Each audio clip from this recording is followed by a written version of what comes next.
Hey, how you doing? Nick Digilio, that's me. Thanks for checking out my videos and all that stuff on my YouTube channel. Scroll down over 160 some videos that cover everything. Stories and jokes and the topics of movies and reviews and music and theater and books and all kinds of cool stuff. And also check me out on Patreon, which is an important thing. You should give money because it's an important thing. I'm giving you a bunch of videos here. We got bonus videos available on Patreon that only you can get if you donate. So please donate now. Every little bit can help. $3 a month, whatever you want to donate. It all helps out a lot. So, if you do donate at patreon.com, become a patron. Patreon.com/NickDShow. It'll help. You'll be doing a good thing, and you won't be a dick. So please do that. Patreon.com/NickDShow. Donate now. Rough day today. Today is, what is today? July 25th. It's Monday, July 25th. And over the course of a few hours, it was announced that two pretty amazing actors passed away. Like legitimately classic, great character actors who passed away. They're around the same age. One was 81, one was 83. They both passed away, what they say, one of them passed away of natural causes, and one of them was cancer-related issues. And they were both incredible character actors that I fell in love with and really admired when I started watching movies on a very serious basis back in the 70s. They were part of that world of character actors that I really love. I happen to really I take a shine to the character actors. I'm a fan of the non-leading man, good-looking guys, But anyway, the two guys who passed away that came to the news today was the David Warner, British actor, and great character actor, and Paul Sorvino, best known from Goodfellas, passed away. They both appeared in a ton of movies and television. They both did stage for a little while. They were both great examples of brilliant, solid, really reliable character actors. And to lose them both within hours, I found out about David Warner first, and then just, a couple hours later, Paul Sorvino, the news of Paul Sorvino. So I wanted to cut this video really quickly just to talk a little bit about what a couple of great actors they are, and they fall under that lovely category of character actor. Paul Sorvino first. Paul Sorvino, obviously, best known as Paulie from Goodfellas. It's probably, the best known role that he ever had. Obviously, the one that he's going to be remembered most for. And if there's any indication of what people are sharing on social media and talking about on the internet, clips from Goodfellas are popping up all over. Hell, I even put the close-up image of Paul Sorvino cutting garlic with the razor blade in prison from Goodfellas. That's the image that immediately popped into my head. And so most people will remember Paul Sorvino as Paulie in Goodfellas, probably the most classic role he ever had. Legendary. And he's great in it. But he was known for a lot more than that, and he did everything. Paul Sorvino was one of those guys who could do comedy as well as drama. He could play heavies, he could play comic relief, he could play good guys, he could play bad guys, he could play more than gangsters, although he did play gangsters many times in movies, especially after Goodfellas. He was offered like every gangster role ever. When you play Paulie in Goodfellas and you do it as well as Paul Sorvino did, you're going to get gangster roles offered to you constantly. And he did. He also played a lot of cops. Because he's a character actor, you play a lot of the similar kind of... He was a distinctly, he had a distinct look about him. So he played a lot of similar roles. But he was able to branch out because he did comedy and he did romance. He was able to do a romantic lead in a couple of movies, which I'll talk about. Also the father of Mira Sorvino, the tremendous actress who we don't see enough of after all the horrible shit that went down, in her career, and especially with Harvey Weinstein and all the shit that happened, and finally was let known during the Me Too, when the Me Too movement really started. Mira Sorvino was on the cusp of that, and she's starting to make, come back and slowly work and stuff. She was in that American Crime Story Clinton Lewinsky thing. She played Monica Lewinsky's mom in that, and it was nice to see her back, even though the show sucked. But she was great in that. And obviously, Paul Sorvino could not be more proud. She won an Academy Award. He never did, but she did. And they had a wonderful relationship. So he is also known as Mira Sorvino's father. But in addition to Goodfellas, I just want to go through some of the other stuff that you can catch him in. We just lost James Caan last month. And he co-starred with James Caan in The Gambler, and he's terrific in that movie. Again, plays kind of a heavy. Any movies that have like a lot of cops, a lot of crime, a lot of gangsters, a lot of heavies in them, you'll see Paul Sorvino pop up. That was kind of his thing because he looked that way, and he played it very well. But yeah, he's in The Gambler. If you've not seen The Gambler, again, if you want to remember the great James Caan, who we just lost, and if you want to remember the great Paul Sorvino, they're together in a bunch of scenes in The Gambler. He's great in that, so check out The Gambler. He's in Oh, God. If you want to talk about comedies, Oh, God, with John Denver and George Burns playing God. Wonderful, really memorable 70s comedy, classic, directed by Carl Reiner, which went on to have a couple of sequels that sucked. But the first one is really sweet and really good, and Sorvino's in that, and he's great in Oh, God. He's in Cruising as a police chief in that. Al Pacino's boss, William Friedkin's crazy but really interesting and I think underrated and underappreciated film, Cruising, which a lot of people found offensive and the gay community didn't like. And I guess I can kind of understand it, but I find it a fascinating movie that really does not get the attention it deserves, and Paul Sorvino's terrific in it, in Cruising. He's in Reds, for Christ's sake. He had a great working relationship with Warren Beatty. He and Warren Beatty were buds, and they made a few movies together. And if you know me at all, you know how much I worship Warren Beatty. I think he's one of the greatest actor, producers, filmmakers, directors of all time. I think he's made several masterpieces, one of the smartest, most brilliant men to ever navigate the world of Hollywood, not just as an actor, as a leading man, but as a producer, writer, and a great director. And Paul Sorvino and him got along together great. He had a great part in Reds, tremendous part in Reds. You want to talk about another movie that he was in with another Warren Beatty film? He's in Dick Tracy. He's fantastic in Dick Tracy. Has a wonderful, juicy role in that. Same year as Goodfellas. Good year for him that year. So, and then he's also in Bulworth, which is another brilliant masterpiece that the majestic mind of Warren Beatty came up with, and he's great in that. So those three Warren Beatty movies in particular, Dick Tracy, Reds especially, and Bulworth, Paul Sorvino is great in that. Maybe he's best known for That Championship Season, which was Jason Miller's play that was made into a movie.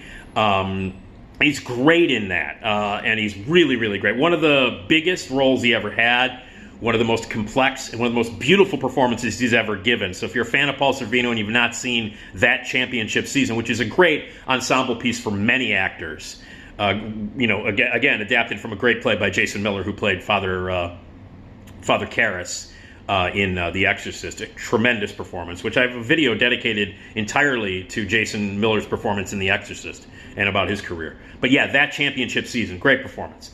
He has a lot of fun in other movies. He's in The Stuff, Larry Cohen's insane horror comedy about killer yogurt.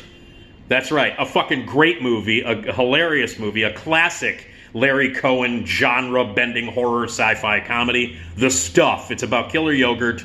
Yes, it is. And Paul Sorvino's great in it.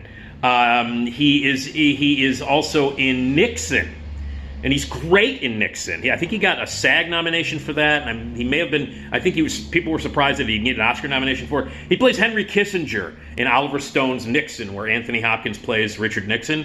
Well, in it, Sorvino plays. He plays Henry Kissinger, and he's terrific in it. It's a terrific performance. He seems to be having a good time. It's a juicy role, and he's great in it.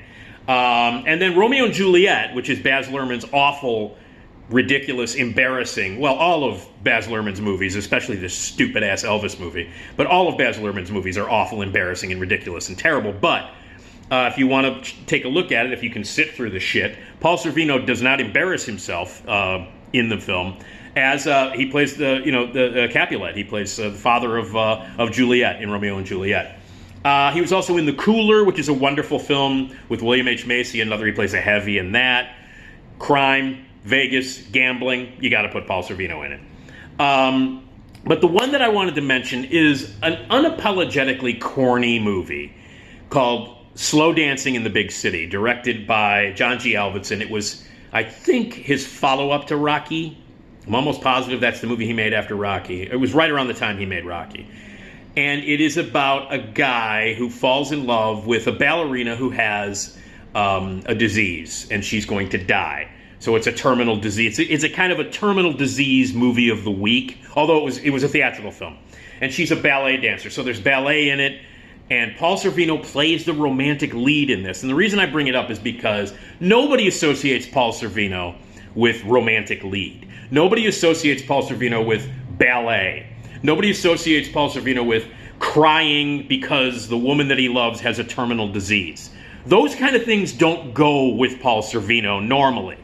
And as corny and as shameless and as kind of dumb as Slow Dancing in the Big City is, it's played for keeps. He's tremendous in it. It's a really wonderful performance. And I remember seeing it going, wow, Paul Sorvino is playing romantic lead. Paul Sorvino, not a handsome guy in the way that leading men are supposed to be looked at.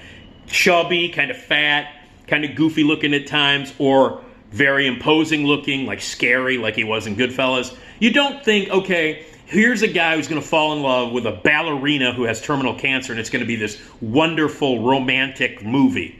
Paul Sorvino's not the guy you cast for that.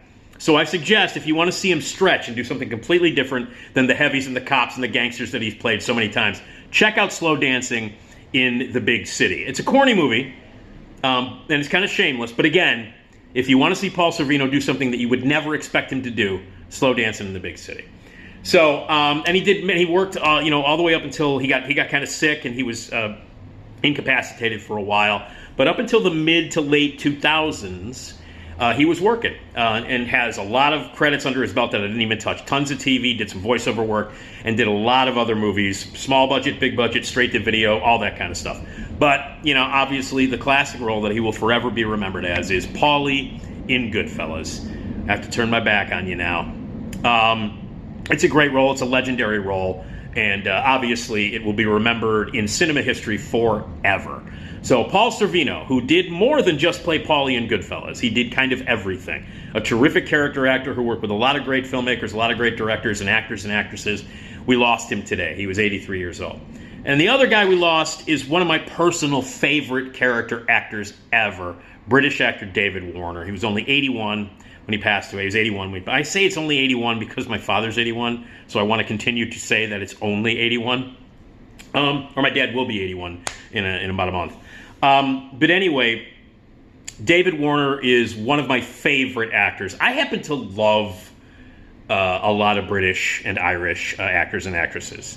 I'm like that. I love them. My favorite actor, my hero, my personal hero ever is Peter Cushing, and I grew up watching a lot of British stuff and really loving a lot of the British, Irish, Scottish stuff. And David Warner is one of those guys that I hooked onto with my fascination with all things British. And so he's been in a ton of movies, and I guess people most remember him, in Tron. He played the villain in Tron. He was in Titanic. A lot of people remember him from James Cameron's Titanic. And he's been in everything. He's another guy who's been in every kind of movie. He's done comedy, he's done sci-fi, he's done horror, he's done straight drama, he's done thriller. He's played villains, he's played heroes. He's villains most of the time. He's a villain. He's played misunderstood people. He has done a ton of voiceover work for animated movies and video games. He was a staple in the Star Trek world. He started out in Star Trek V, ended up in like 2 other Star Trek movies, did a lot of Star Trek offshoot TV series. He became a staple in the world of Star Trek. If you're a Trekkie, then you know how important David Warner was, not just in the movies and the TV shows, but in the video games and the animated series. He became a major, major contributor to the world of Star Trek. He is in the Star Trek universe, and he will be there forever. So all of the Star Trek stuff that David Warner did is amazing. So those are the things that he's really kind of known for the most. But I want to go back and say, well, the first movie that I remember him in was Straw Dogs. Straw Dogs is Sam Peckinpah's amazing film with Dustin Hoffman and Susan George about a married couple who have to fend off their house from these lunatics, these violent maniacs who are going to storm their house. And the reason they're storming the house is because Dustin Hoffman and Susan George are holding a mentally challenged friend relative of these British guys who are attacking the house in their house. They're keeping him away from these people. And so David Warner plays the slow guy who they keep in their home safe and defend from these maniacs who are trying to fucking kill them. Bear traps, shotguns. Straw Dogs is one of the most stunning, one of the greatest movies ever made. I think it's my favorite Sam Peckinpah movie of all time. That's the first time I remember seeing David Warner. He plays the mentally challenged victim of abuse who is kept safe from the maniacs that are trying to break into the house. So Straw Dogs, David Warner. That was the first time I remember him. He was in a film called Morgan, a British movie where he played the title character in that. That was the first big role he ever had. I also remember him vividly from The Omen. He's one of the many people that get killed in The Omen. Of course, the Richard Donner classic from the mid-'60s with Damien, the little kid who is the son of Satan and blah, blah, blah. And he plays one of the guys who's trying to kill Damien or stop Damien or warn the world that, in fact, the Antichrist has come back. And he's got the best kill, because there are a lot of kills in The Omen, in the original Omen. And then all the sequels, they were known for their imaginative ways to off people. And he had the coolest kill. He's the guy who gets decapitated with the window, with the sheet of glass. He's the guy who's bending over to pick up these daggers that have been thrown by Gregory Peck. And he's on his knees picking them up, and all of a sudden this truck, mysteriously, because of the powers of the Antichrist, this truck mysteriously backs up, hits a rock, and it happens just to be carrying sheets of glass. So it hits, and the sheet of glass flies off and cuts off David Warner's head, and his head flips over in slow motion, and he gets decapitated by a sheet of glass in The Omen, and everybody remembers that kill. That's motherfucking David Warner, who's also really great in the movie. And I was already fascinated and in love with the guy by that point. And then it just got better. He starred in so many other movies. He's in Cross of Iron, which is a great war film. He's in that. He's in Nightwing, the shitty movie about bats that attack people with Nick Mancuso, came out in the summer of 1979. I saw that movie about 15 times in the theater because it was always a double feature with Phantasm. And if you know me, that you know that the summer of 1979, I saw Phantasm in the theater well over 100 times in the theater. And I would go to double features. Back in those days, they would have double features. I would go to double features just to see Phantasm twice. So I'd see Phantasm, whatever the other movie was, and then Phantasm again. And a lot of times it was teamed up with Nightwing. So I would see Phantasm, Nightwing, and then Phantasm again. So as a result, I saw Nightwing, which is a pretty shitty movie about bats. I saw it several times. Don't even talk to me about how many times I saw the shitty movie Prophecy with Robert Foxworth and Talia Shire. That was another shitty movie that was double featured with Phantasm. So it's Phantasm, Prophecy, Phantasm. I saw Hog Wild, was this terrible biker, wacky Animal House ripoff with the late Tony Rosato. He was in that. Patty Darbanville was in that. Hog Wild, look that one up. That was also double featured with Phantasm a few times. So as a result, I've seen a lot of shitty movies that actually played with Phantasm just because I was obsessed with Phantasm and I saw it in the theater 80 million times. And as a result, I ended up seeing Nightwing a bunch of times. David Warner plays the bat expert. He's the British bat expert. He's the best part of the movie. He is the quintessential expert that you always have in these movies that, like, oh my God, bats are killing people. What do we want to know about bats? Let's get David Warner. He's our bat expert. British guy who all he would do is spout facts about bats. Like every scene in the movie, well, you realize that the bat can piss acid and that it can fly upside down for 60 weeks and it doesn't need sleep. All of that. All of the ridiculous bat facts that you need for expository dialogue, all the exposition and knowledge that the audience needs about bats, provided by David Warner. You need bat facts, you go to David Warner. He played the British bat expert in Nightwing. Loved him in it. He was in The Island, which is this great movie about modern-day pirates that I fucking loved. Everybody hates it. Michael Ritchie, I believe, directed that movie. Michael Caine. Everybody hated it. It's very shocking and pushes the envelope. Would not be accepted today in this world where if you say one word, everybody's pissed off. You know what I mean? If you make a movie that somehow, oh, you can't say that, you can't deal with that subject, fuck off. Make the movie you want to make about the subject you want to make. That's it. That's all I'm saying. And today, if you watch The Island today, I'm sure like every single person on the world would be offended by something in it. Fuck off, the movie rules. And David Warner is in The Island as one of the crazy-ass pirates. Time Bandits. Terry Gilliam's amazing film, his first solo project as a director, is this incredible, imaginative movie. It's obviously a classic now. David Warner plays like the villain in Time Bandits. He's amazing in that. He's also, as I said, the villain in Tron. He's also in The Man with Two Brains. He did comedy with Steve Martin. Company of Wolves, Neil Jordan's amazing take on the Little Red Riding Hood story. Very twisted, amazing, beautiful, scary, imaginative, beautiful movie. David Warner's great in that. He's in Waxworks, if you're a fan of horror, straight-to-video kind of stuff. He did everything. He did every kind of movie. The guy's got like over 190 credits, and a lot of them are straight-to-video. He did a lot of genre, sci-fi, horror. Waxwork, if you're a horror fan, you know Waxwork. You know his work in it. Twin Peaks. He's in Twin Peaks. He's in Wild Palms. Two of the David Lynch offshoots of the world. He appeared on several episodes of Twin Peaks. He appeared in a few episodes of the miniseries Wild Palms, which was produced and written by David Lynch and then directed by other people, including Catherine Bigelow. And he's in that.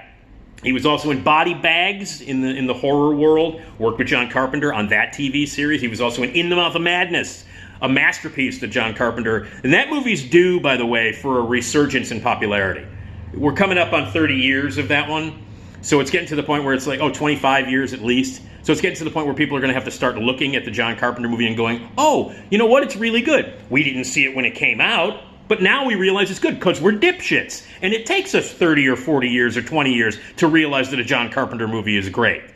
Oh, like Big Trouble, suddenly it's great. Oh, The Thing, oh, it's great. Where the fuck were you when they were out? In the Mouth of Madness, David Warner, amazing in that. Mentioned Titanic and mentioned some of the other stuff, Star Trek, obviously.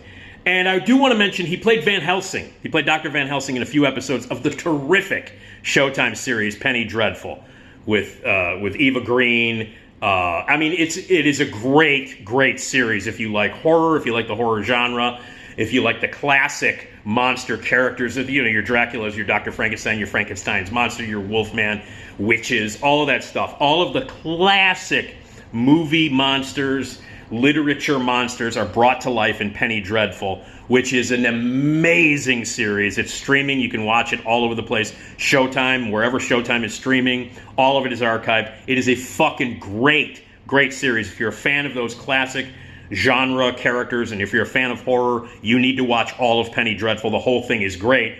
And David Warner plays goddamn Van Helsing in it. So, there's another thing. But the one I wanted to save for last was Time After Time, which is one of my favorite movies of all time. Came out in 1979 at the height of my love for David Warner. You know, it was only about 3 years earlier that his head got cut off by a sheet of glass in The Omen. And it was only, like about 8 years after Straw Dogs. And at that point, my love of all things British and my love of David Warner was at its height. And goddamn Malcolm McDowell is in it. And it is the classic Nicholas Meyer film about time travel. And it is in it.